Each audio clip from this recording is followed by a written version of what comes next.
Yo, what's up, Bitcoin Radio? It's your man, Joe Blackburn. Joined with me is our other man, Jim Scampoli. What's going on, Jim? Oh my goodness, what a week. Yeah. It's game over, boys. Pack it up. Time to go home. Bitcoin's done. See you later.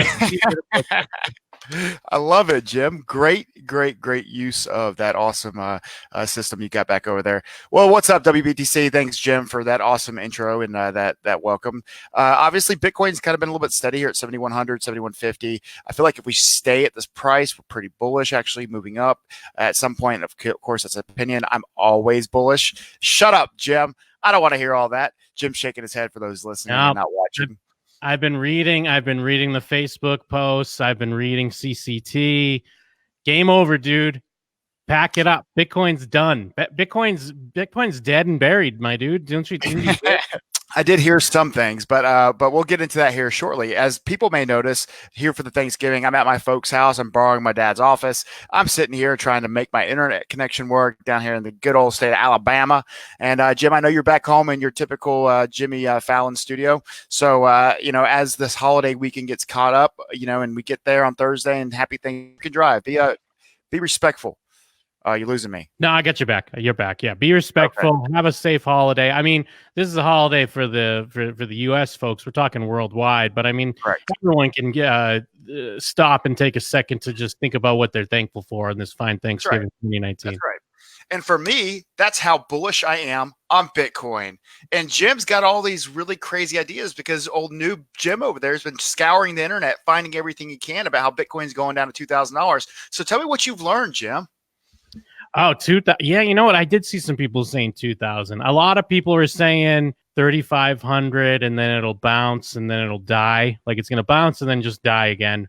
But yeah, you know what? 2,000, I feel like that could be it too because the price is going down. Pack it up. Bitcoin's over.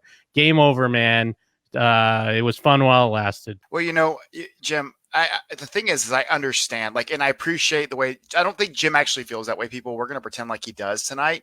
I don't think that's actually the case, but I love his ability to be the devil's advocate here. And we're going to have a slight discussion about this. You're at Thanksgiving. You've seen Bitcoin go down. Guess what? 2017, we had an awesome Thanksgiving, everybody. But that 2017, the price was just about where it is today, Jim. And that's what's funny is what a difference that feeling is because we were coming from the bottom of what we consider a low, but it was really a high at that point, which was that 12, 14, 15, 2,500, 3,000, $5,000 run. Next thing you know, November 2017, Jim, guess what? We're at $6,000, $7,000. Well, guess what? 2 years later, we're at $6,000, $7,000. Guess what? Last year, I think we were around $6,000 or $7,000. It's been pretty consistent how the Novembers have been around this price, regardless of what sentiment you feel. It's been steady at this price. Isn't that interesting? Yeah. I mean, I have heard the other side of it is people say it's just a holiday sale. It's just Bitcoin. The Black Friday came early for Bitcoin, so they're just slashing prices so you can get in on it. Now, is there, like you mentioned, Thanksgiving, we're on the cusp here. Now, for the people that do go home for Thanksgiving and you try to talk to your family about crypto, if they get a little wind of this, do you have to try to explain yourself now with all this? I guess the FUD is the right word. Sure. Correctly. Yeah, no, and I think that's a great question, especially because, we have Bitcoin for Christmas, right? So Mousebelt, myself, Jim, Josh Donaldson, a few others, Ashley Meredith, obviously, and all the great work with the Mousebelt guys, the developers. We really all pitched in our thoughts, our ideas. We put together all these things to be able to have this conversation with folks. And, although it says Bitcoin for Christmas, I mean, it's irrelevant what the holiday is or whether it's a holiday or not. It's just a place to go and be able to have resources that allow you to not only see, hey, this is a way to be able to explain certain information, but to guide and allow others to figure it out for themselves, which I think is really special. It's important that we recognize that this is hard to understand. It's a concept that people already probably have a generic idea about. And if they had thought really highly of it, they'd already be in. So everybody you're talking to hasn't bought in, right, folks? So that population, that people that have not bought in, they need to be spoken to. And you don't have to fight with them to get your point across, right? If you start arguing, you're going to be like, Bitcoin's right, and they're gonna be like, Bitcoin's wrong, just because people just want to argue. They all have this idea that we're all on the internet still, and add in a little bit of money into that flavor, you're gonna get a recipe for disaster. So handling yourself properly is really important. Jim, to your point here, I think it's a very important time for people to get caught up and refreshed on the basics of Bitcoin. Why does it matter? How does it work? What is the expectations? And what was Satoshi's original, intentions? What was the reasons why he was doing this? And if you think back, people, if you go back to 2008 in the financial crisis, does it surprise you that 2009, the Satoshi's work began, and then by 2010, January 2010, we were really up and going, and no, excuse me, 2009 we were up and going January, and then 2010 we made our first 1 year anniversary of a working product, and that's why we are here today, right? So think about that. Bitcoin was literally born from that moment in time, that financial crisis. The Satoshi, whoever they are, that person, he or she, or non-binary, as Ashley likes to remind me, it's irrelevant who Satoshi is. I just know this: they saw that there was a bad problem, they fixed it. They say, here's a solution. Rather than complain, rather than vote for this person, that person who hasn't done nothing, right? They just fixed it, and we're using it. But that's kind of my thing, though, is that does this throw a monkey wrench into the idea of Bitcoin for Christmas? Because does it make it a tougher sell right now? Because even people in the community act like it's dead. And I understand it's just because the highs and lows of, watching the charts and all that. But it's almost harder to talk about now. And it's like, do you have more of a barrier to go up against to try to explain to someone not in the space? Because if you tell them about Bitcoin and then they Google it and they see all these articles that are about how Bitcoin's going down, how do you have tips to overcome that? Or you just kind of focus more on the other positives behind something like Bitcoin rather than the pricing? Yeah, no, I mean, obviously, as we all know, I don't want to give a shout out. What's up, Josh Danielson? Good to see you, man. Tim Pace. I see Andrew's on there. I was just arguing with, I think we were kind of arguing about Tesla, but we weren't. We're kind of saying the same thing. So good to see you as always, AP. But look, the barriers, the expectations of a conversation, how to get in, how to maneuver words. It comes down to this, Jim, and this is my honest opinion, is that you can't force this concept on people. Now, Bitcoin for Christmas, if we're smart, what we're doing is we're buying $5 or $10 for our friends and family and giving that away.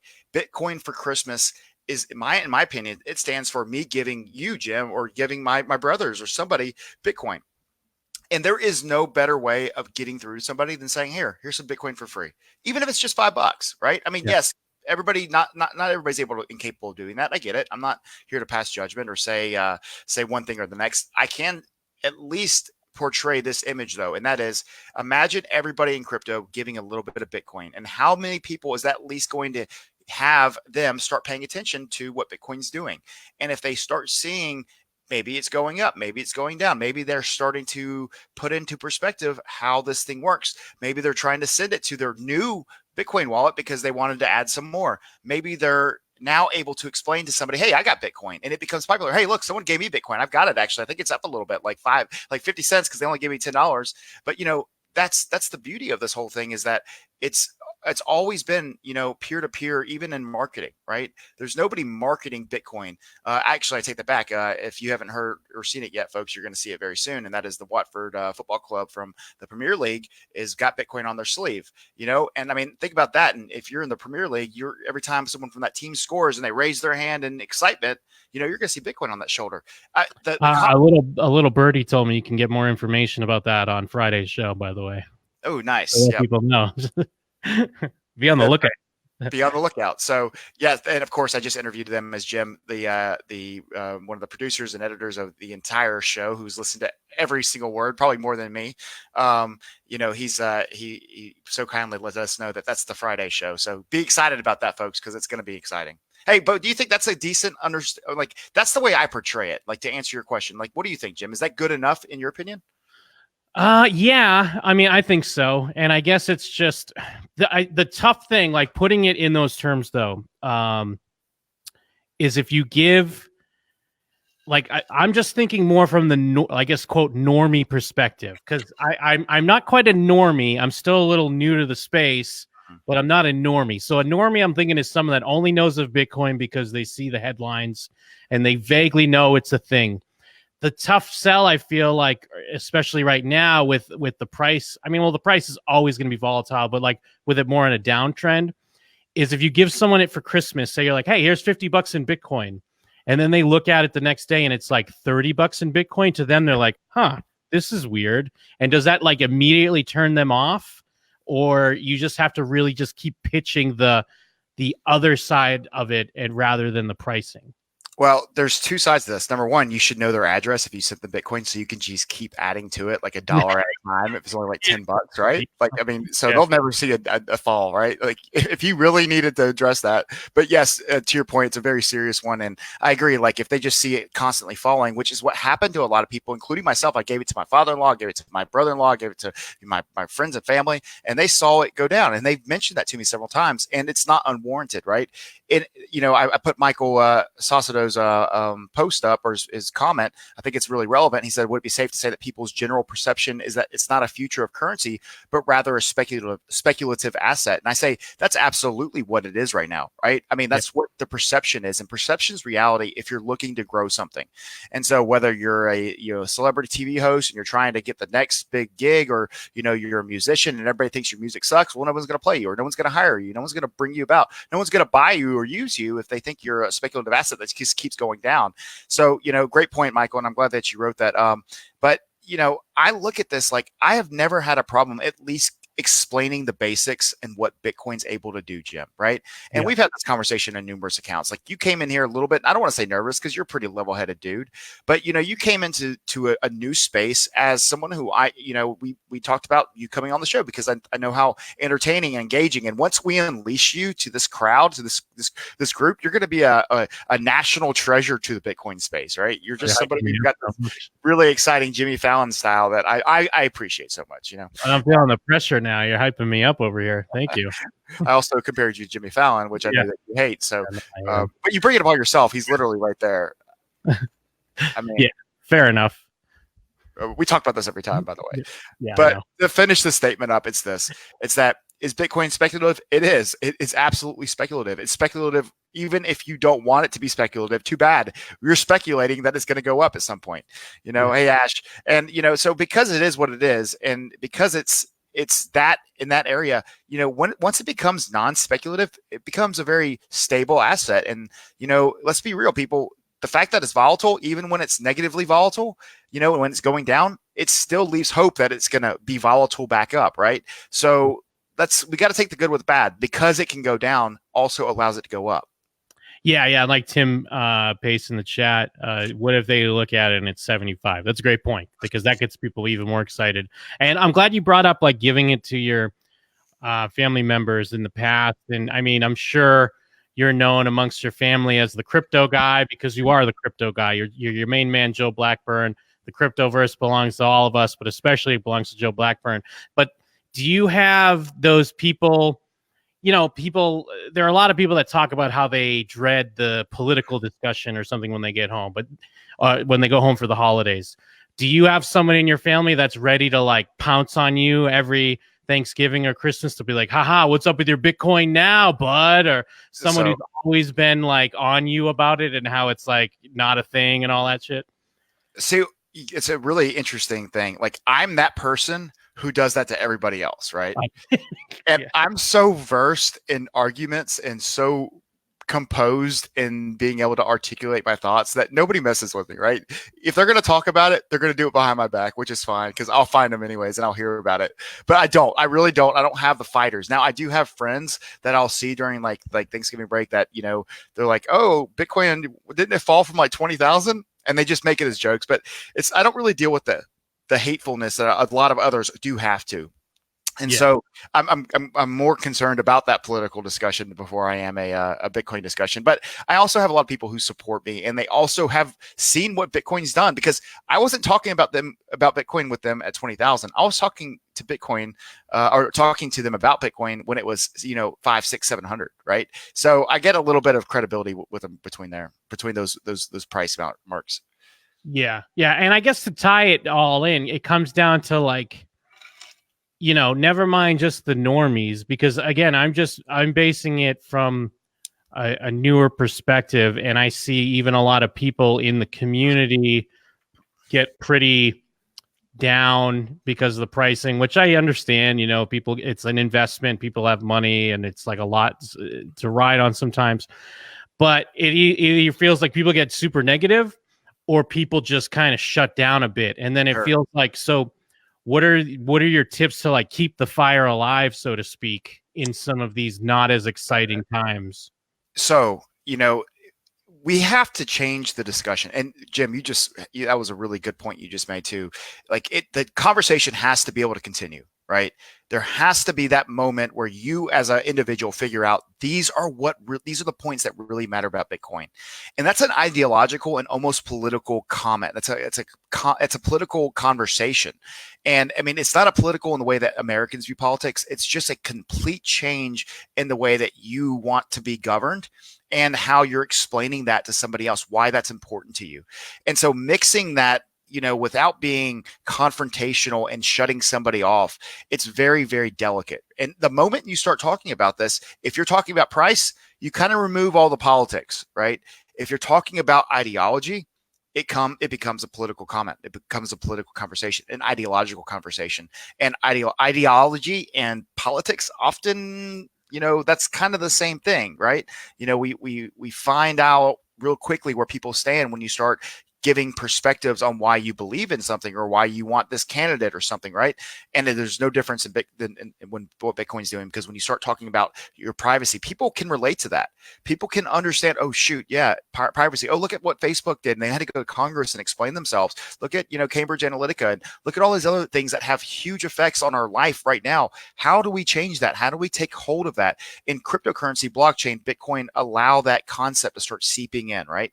And so to me, it's supporting a certain style of interacting with people that I don't want to interact with, right? They're going to try to interact with me one way or the next, whether it be a marketer, whether it be a hacker, whether it be somebody. How do I protect myself in the most ways possible? And this is a very basic way of explaining it. I know Ash is watching. She could probably, say 1,000 things to me right now about how I'm saying it wrong. But I like to keep this really simple. When you're opening up the conversation, it has to be, number one, interesting.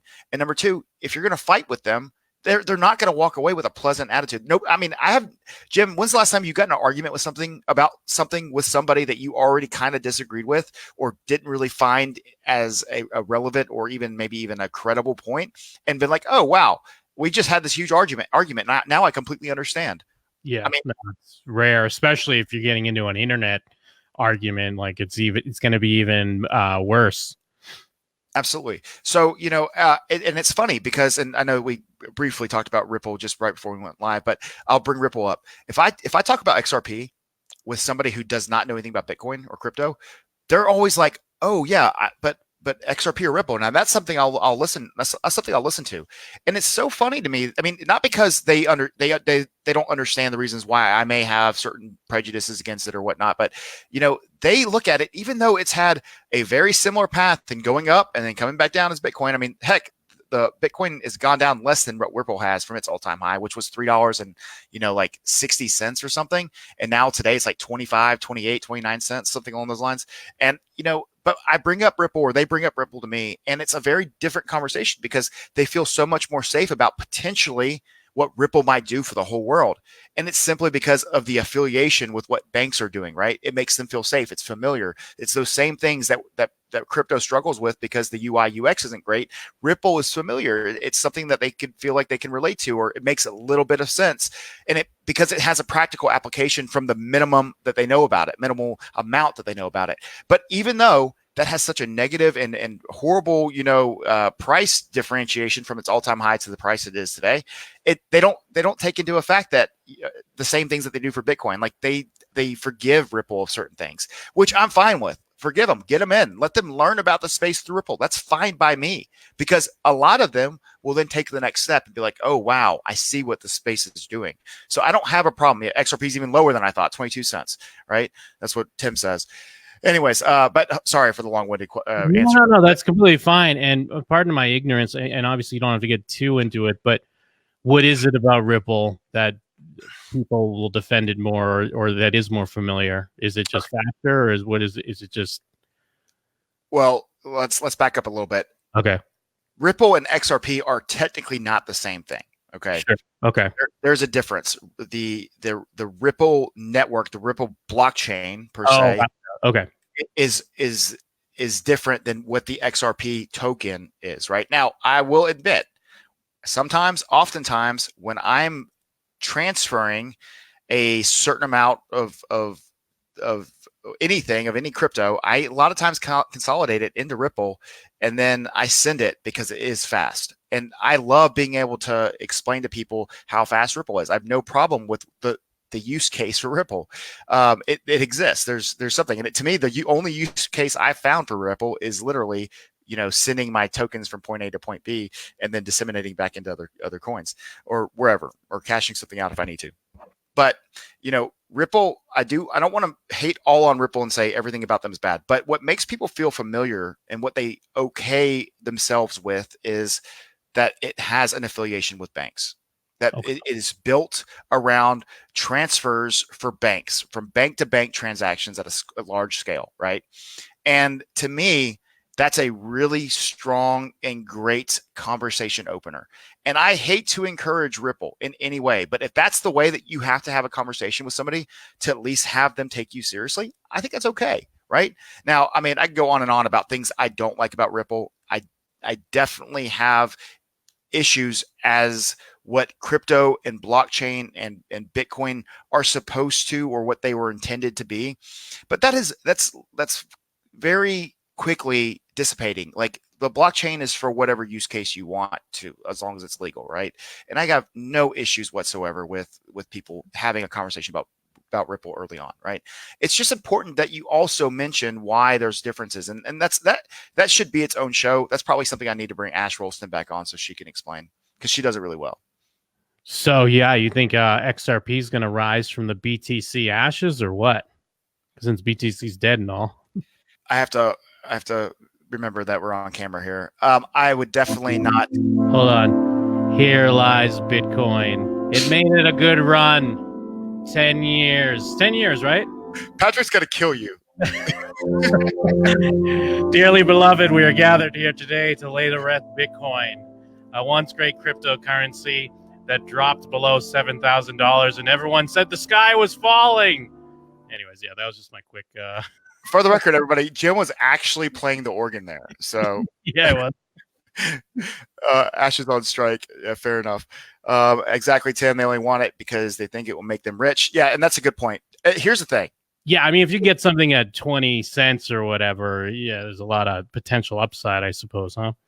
I think Ripple has at least one major run in it, because Ripple does have that quote unquote affiliation with the banks, at least in perception. I don't want to encourage anybody to buy Ripple and hold Ripple long term or anything. Like I said, I use it. I send from point A to point B. It's fast. That's what I like about it, and it ends there, right? Does Ripple have really big potential to at least reach its all-time high? I personally don't think Ripple will get much higher than it ever has already. But there's a lot of space between here and there. And if he reaches halfway to what it was, which was $3 and like 50, 70 cents, I don't remember, that's almost $2. It's like $1.70, right? And it's 22 cents right now. That's a lot. So on a investment side, on a personal level, I could look at that and I could see why it might be enticing. But I've been saying that since 50 cents and below, right? And all it's done is drop 50% in value or more at this case. So when is a good time to buy it? I don't know if there's ever a good time to buy it, because it's so, weird. It's weirder than all the other cryptocurrencies, in my opinion. Yeah. I mean, again, like, I don't know a ton. It's definitely the one I hear about, and even before I was looking more into the community and the space, I'd seen it, but again, I'm not in no way an expert. Yeah. Obviously, and this is obviously this. I'm not giving investment advice either, but on a personal level, again, if I'm looking at Ripple, I'm going to then look at Stellar Lumens XLM. And Stellar Lumens is something that I love what they did last month when they burned, a third of their supply or even more. I thought that was really nice of them to do. to say the least. And I was really impressed with how they did that, and out of surprise, they didn't tell anybody they were doing it. So it was cool. So if you're going to look into one of those, a coin like Ripple, I would at least go look at Stellar. But we can move on past that. I just think that people should take Ripple seriously in conversation because it's very familiar to people. Be prepared, explain to them. Don't have to fight with them and say, "Oh, don't buy Ripple, it sucks." No, man, let them have their conversation. If that interests them, let them have that way of that. It's just a bridge. It's an entry point into the blockchain space. And if that's what it takes, let them do it, man. They'll figure it out or they won't. But you're also kind of saying like you don't quite understand if someone can like try to shit on Bitcoin and then but because they're like, well, look at Ripple, you know what I'm saying? Because it's like they're going through their own growing pains and drops and rises as well. It's all kind of part of the space in general, right? Yes. I'm hesitant to go into too much detail on a big level, but Sure. it does piss me off that people are so okay with having this is where the media comes in. The media is not against Ripple the way that it likes to make fun of Bitcoin, right? Adam LeBay is here, everybody. I posted this thing out here. XRP is a beast. Look, here's his comments. There we go. I'm unaffiliated with any of these comments whatsoever, and so is Bitcoin Radio. The laser dude, Adam LeBay. What's up, laser dude? Beast, he's saying. Yep. No, Adam's a good dude. He's been part of the community for a long time. Hey, look, let me give the XRP army a little bit of props. If you literally attack them, they will forever, never, ever forget you, and they will always be there to remind you that you once said you hated Ripple. So you always got to be a little bit careful. Does anyone have RippleRadio.com? Ouch. Oh, but that's really funny. Someone's gonna get it. Someone's parked on it. No, someone's parked on it. You could buy it for $3,300 if you're in the market, guys. Fair enough. All right, Jim. So let me ask you. I mean, because I think your perspective in this is not just relevant. I think it is the perspective that is probably most necessary to at least hear from, because you're in between. Like, you believe and you like this space enough to have interest, and you've sustained some interest, and you're not out. You're still here, right? Yes. And you're banking on your time being worth it at some point, whether it be actually in owning some Bitcoin and cryptocurrency, or in participating in Bitcoin Radio and producing the show and editing all these podcasts. I mean, it's not just a money space for you. There's some things that have attracted you. How would you explain this? Like, and you don't have to go into details, but like, do you find this as an embarrassment to you right now? Like, if someone asks you, you're like, oh man, I hate having to explain this, or are you still fired up? Does this even concern you even a little bit? No, I mean, mostly because, hearing from people like you and other people in the space, and of course, listening to Bitcoin Radio and hearing, whether it be, I mean, obviously, like we had said on this very show in the past, like Bitcoin isn't necessarily the same as blockchain, but just knowing a little bit about the technology and where things are headed, I understand Bitcoin it's kind of blockchain. Well, but you know what I mean? Like, it's not like Bitcoin has its own things and blockchain has its own things as well. Sure. Like, there is a separation of the two. Yes. And also, I guess, from having some throughout the summer and seeing what happens, like, obviously this is kind of on the lower end from my personal experience where I've seen it, but I'm past the point of like staring at the price all day, like the first like month or so that I got a little Bitcoin, where I was always just looking at the pricing and charts and being like, oh, what's this or what's that? Now it's like, I'm like, shit, that sucks, it's down, but I'm not like concerned really. And I don't know, I guess that's a good thing until like unless I ride it all the way down to zero, and then I'm like, fuck, I should have known. Shouldn't have listened to Joe Blackburn. Well, on that note, it's just like, Jim, you got in at a time period where, for the most part, people were still pessimistic, but they were momentarily happy, right? Yeah. And because Bitcoin had rose all the way up to almost $14,000, it was amazing. It was great to see that come back. And if you backtrack all the way back, and we bring this up several times, at least a month, if not every episode, that we were at $3,300 at one point this year. Yes, that's the other piece too, just knowing that where it was before, where I know it's still kind of coming out ahead of the game, and then kind of seeing where it's going to go from there. Yep. So even if you go back to January of 2017, right? and you say, man, Bitcoin was at $800, and then fast forward January 2018, we were at like, I don't know, 18,000 bucks, right? And then we came all the way back down in January 2019, we were at 3,000 something bucks, right? There's one big, huge difference in all of those prices. If you go back from the very beginning of Bitcoin all the way to today, there's only 1 year that ever happened, right? I mean, it's literally just 1 year, and it was January 2018. All the other years, you have major price differences, but they've all been positive price differences for the most part, right? It's just that one anomaly. And if you go back and you remind people, hey, January 2018 or 2017, $800. January 2019, $3,500. And you just eliminate that one huge price run up, man, you're not having this conversation at all. The worst thing that happened to Bitcoin and the best thing that happened to Bitcoin is it went to almost 20K, right? That makes sense. Yeah. And I'm getting from Michael in the chat, you must watch the price all day if you want to understand it. It's fluid. The ebb and flow of price is part of its allure right now. I kind of get that. What I'm saying is like, I guess I'm not even going to say the meme. I'm holding.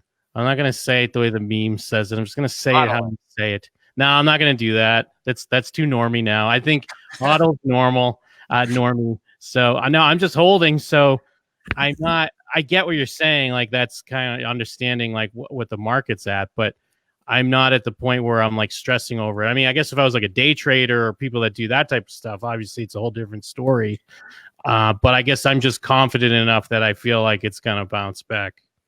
Hey, do you know the backstory on HODL, Jim? Since sometimes I forget that you're probably not aware to how all this stuff started. Were you around? I mean, I just assumed it was. I assumed it was something like Pwn in the video game world, where people would just mistype things and then it would travel and become a. To share this with you. Okay. So I'll talk a little bit when I was gonna say, okay.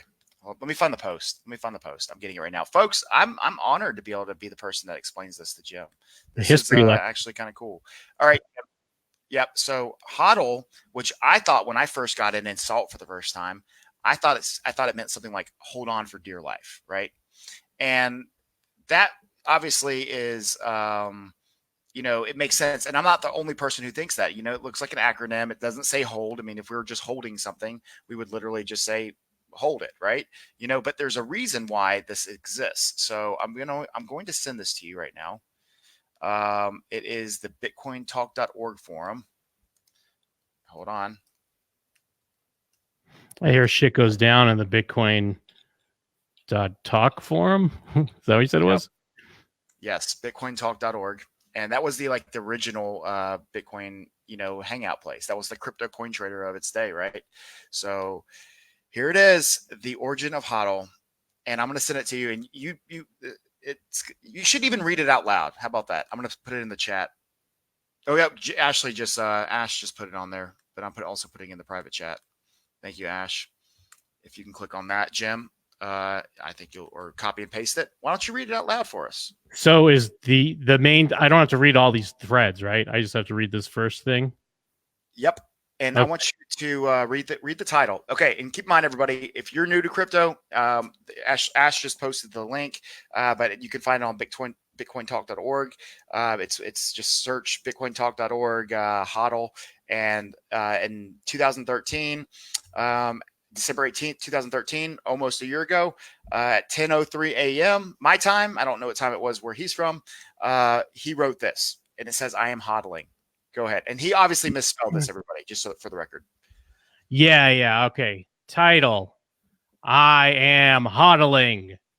I typed that title twice because I knew it was wrong the first time. Still wrong. Whatever. GF's out at lesbian bar. BTC crashing. Why am I holding? I'll tell you why. It's because I'm a bad trader. And I know I'm a bad trader. Yeah, you good traders can spot the highs and lows. Pit, pat, piffy, wing, wong, wang. Like that and make milno bucks. Sure, you meant million there. $1,000,000. Sure, no problem, bro. Likewise, the weak hands are like, oh no, it's going down. I'm going to sell. And then they're like, oh God, my asshole. When the smart traders who know what the fuck they're doing buy back in. But you know what? I'm not part of that group. When the traders buy back in, I'm already part. Wait, what? When the Yeah, but traders buy back in, I'm already part of the market capital. So guess who you're cheating? Day traders, not me. Those taunt threads saying, ooh, you should have sold. Yeah, no shit. No shit, I should have sold. I should have sold moments before every sell and bought moments before every buy. But you know what? Not everybody is as cool as you. You only sell in a bear market if you're a good day trader, an illusion noob. The people in between hold. In a zero-sum game such as this, traders can only take your money if you sell. So I've had some whiskey. Actually, on the bottle, it's spelled whiskey. Whatever. Sue me. But only if it's payable in BTC. So what you think, man? That was a great story. Yeah, I mean, I guess I was kind of correct. I was a little right. I knew it was like something to do with probably a typo. Um, but yeah, I like that the story is a little bit deeper than that because he kind of saw the typo, but he was drunk. He was just had it with this. He's kind of had it with it, but he's also given in and resigned himself to the life he's living and spilled his guts out on a forum. And Absolutely. it is a great story. And I appreciate that. No, and Jim, obviously, I should have shared that with you in private, so you're not seeing it for the first time. But I think it's cool that we capture that in its raw element, you know. But no, to me, that's a really important aspect of where we are today. Like that's that mentality is the holder's mentality, right?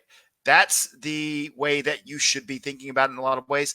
I'm already part of the market capital. I'm not adding to or taking away from it, right? And guess what? If everybody just stop selling Bitcoin, I know Ash likes to argue with me on this, but if you just quit selling your Bitcoin, folks, it's going to go up. You know, it becomes more rare.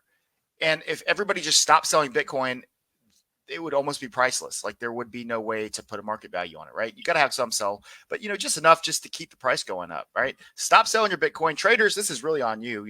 When price goes down, it's the traders, it's the sellers, that are causing it to go down. They start and this community is small enough where you could pretty much go find everybody who's selling Bitcoin for the most part, and you can see the wallets that are dumping their Bitcoin, and therefore, you should be really you should be really aware that like you're hurting everybody when you're selling that much, but nevertheless, it's a free market. You can do whatever you want. And that's just my opinion. You can do whatever the hell you want to do. And I can't stop you. Yeah, fair enough. But you're taking food out of my child's mouth. That's right. I'm just being dramatic. I do. You're taking food out of my child's mouth. Anyways. No, and Tim, obviously, and Tim's a trader, one of the great ones. He's somebody who I respect his journey, and I think it's amazing. Obviously, I trade myself, and I'll sell Bitcoin when I got to pay for something, So, I mean, I'm not immune to selling Bitcoin. I just think that, the traders focus on the price to an extent that it really manipulates it down, right? People are going to assume it's going down, so they're trading and they're selling more than they're buying right now because they expect it to go down because the sustainable influx of new money, it just isn't there. And so by default, you're not going to have the bulls win more than the bears. You're just going to have the bulls win in massive droves for short amounts of time because the bears will drive it back down. And that's the problem I have with it all. Yeah, fuck the bears, right?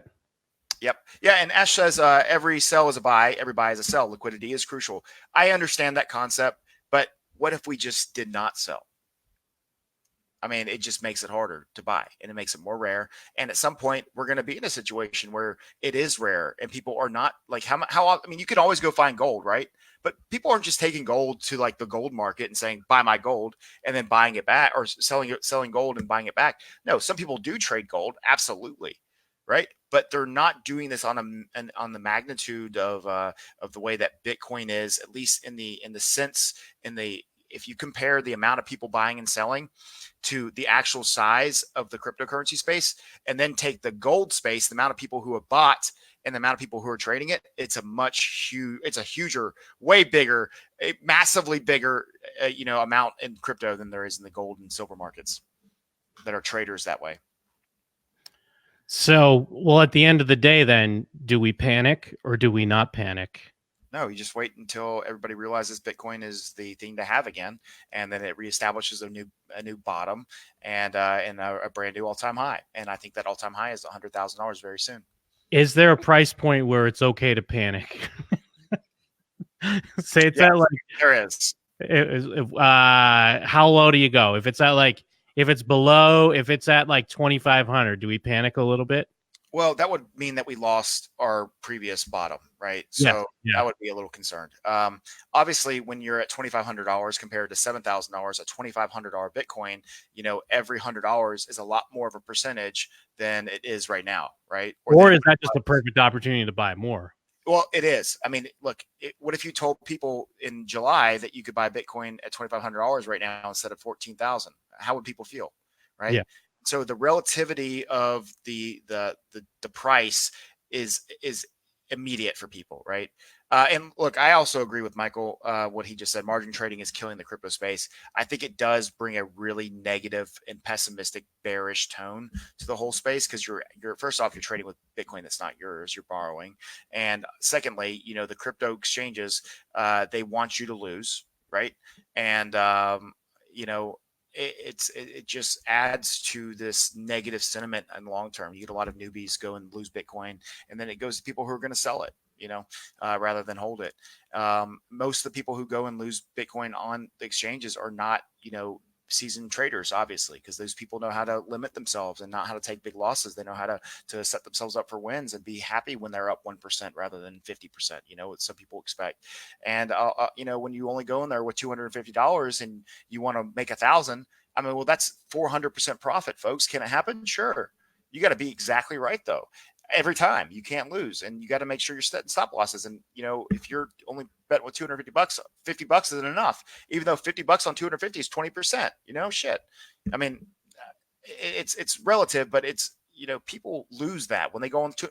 I'll do it. Look, I got $100 extra in crypto. Guess what I'm doing? I'm going to go roll my dice on the great Bitcoin exchange called. Well, if I was allowed to, I'd go to BitMEX, and then I would 100x $100 and try to make $1,000 in a day, right? Just off $100, just because it's fun and it's engaging and it keeps my mind busy. To Michael's point, ultimately it's a sell. I lose, and then it's automatically going to an exchange that's selling it.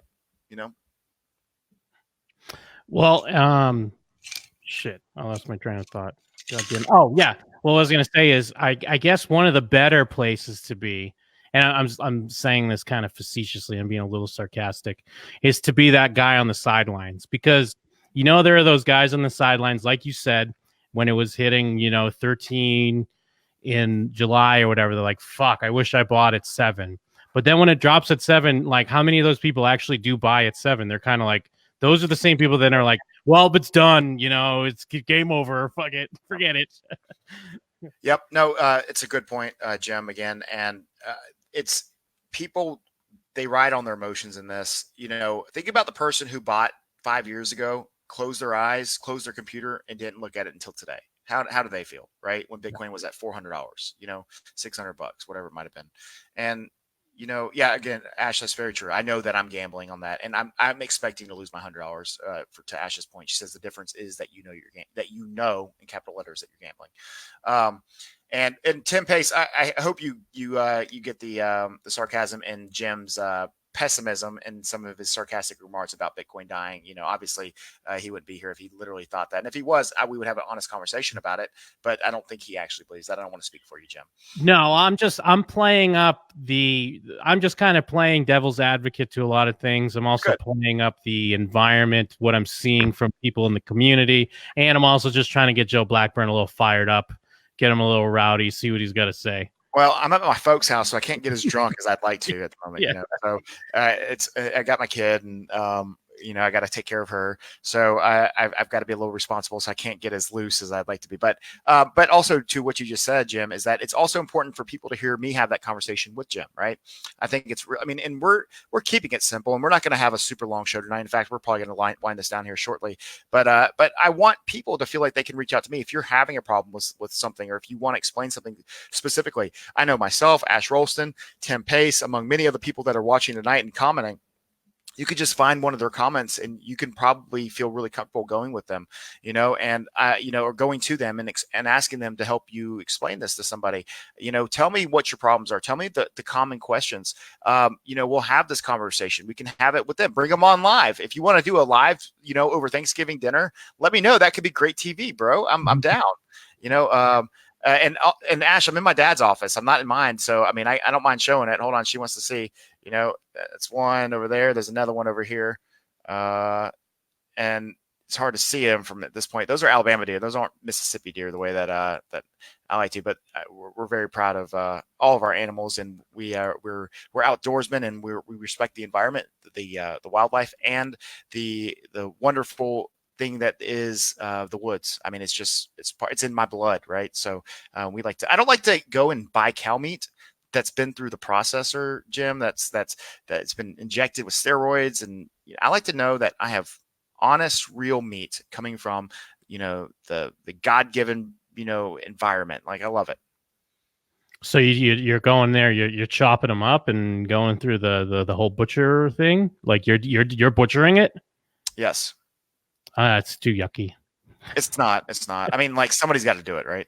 Oh no, I agree. Someone's gonna. I'm not against like eating meat or hunting or anything like that. But I'm just thinking like, eek, yucky. It is until you realize like everybody in human existence until like a couple decades ago was doing this to survive. Literally, it was part of their daily habits. They had to, and keep in mind, they didn't have refrigeration or freezers either 100 years ago. They killed it and they ate all of it, or they smoked it, which took a lot of work too, And so, I mean, people are, dude, we're sitting here talking about Bitcoin on computers and internet money and Christmas and how you get argue with people. And like, we're not talking about how are we going to eat tomorrow and staying alive for the next winter, right? I mean, we're really lucky to be in this day and age. I mean, life is kind of cool. Hey man, I've seen Into the Wild. He killed, I think, a deer, but he didn't know how. Even up in Alaska, he didn't know how to keep it fresh enough. Started getting bugs and maggots in it already. He lost it all. That's right. Yeah. Yep. And he was really upset, wasn't he? Yeah, that's why he died. That's exactly one of the reasons exactly why he died. Unfortunately, God rest his soul, because that's a true story apparently. But anyways, all right, we can move on from our delicious talk about meat. I know not everybody. I'm not trying to get into an argument about that. If Joe wants a chicken, he eats him alive. I actually don't eat chicken, which is odd. I mean, I'll have some chicken. I'm not against chicken. I just don't like chicken from the store. I have a problem with it. Salmonella. But that's not to say that I won't go to Popeyes and get a chicken sandwich. Overrated. I haven't tried it yet. Yeah, me neither. That's what I mean. It's overrated. Well, you don't know if it's overrated. Well, I'm not, but I know it ain't worth. Now, I mean, I know we're not talking about crypto right now, but I know it ain't worth waiting in a line, almost getting beat up or whatever. I know it ain't worth that. Especially, dude, you're definitely getting beat up, Jim. I'll get beat up.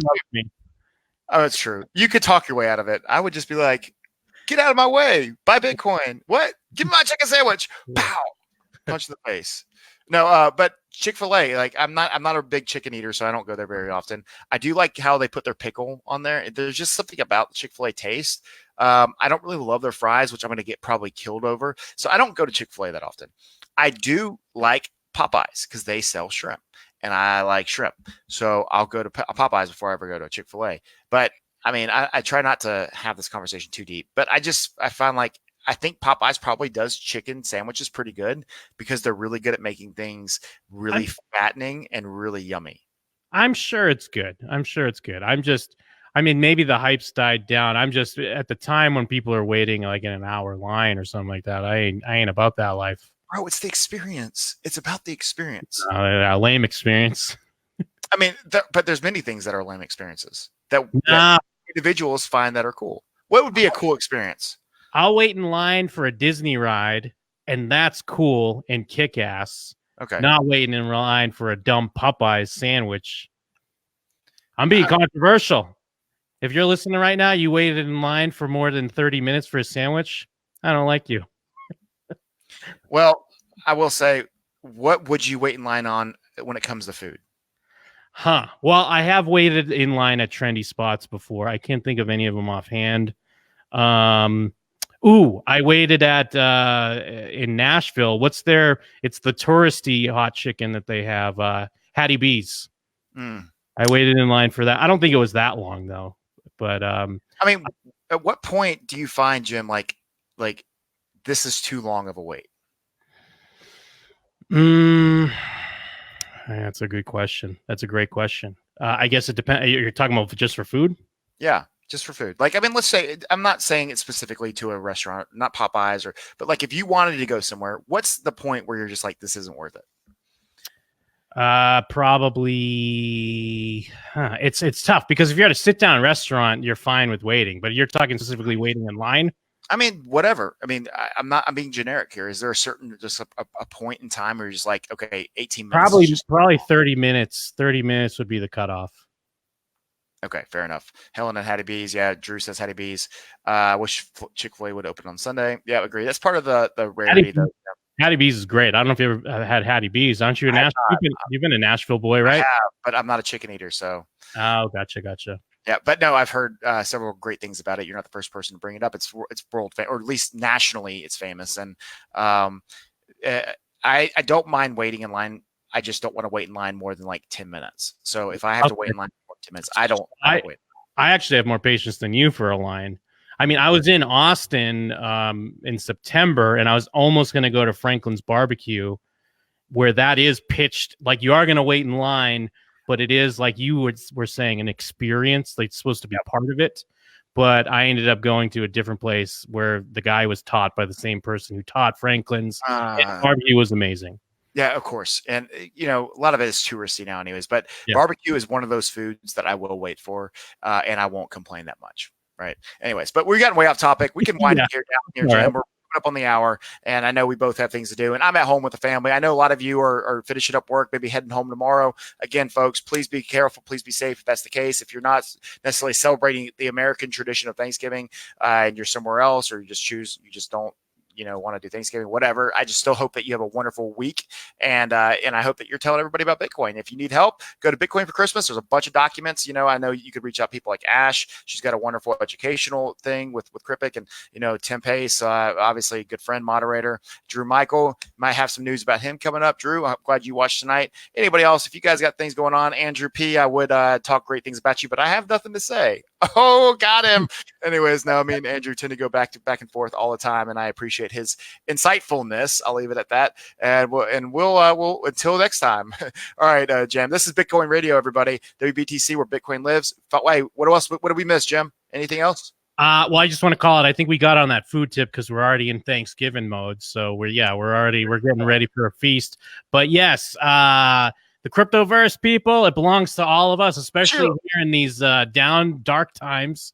Even though this is obviously not the darkest time, but I'm just saying people get pretty down. But the cryptoverse belongs to all of us. We know what we're doing for it. We know what Joe Blackburn's doing for it. What are you doing for it? WBTC, where Bitcoin lives. The wait is over. Until next time, everybody.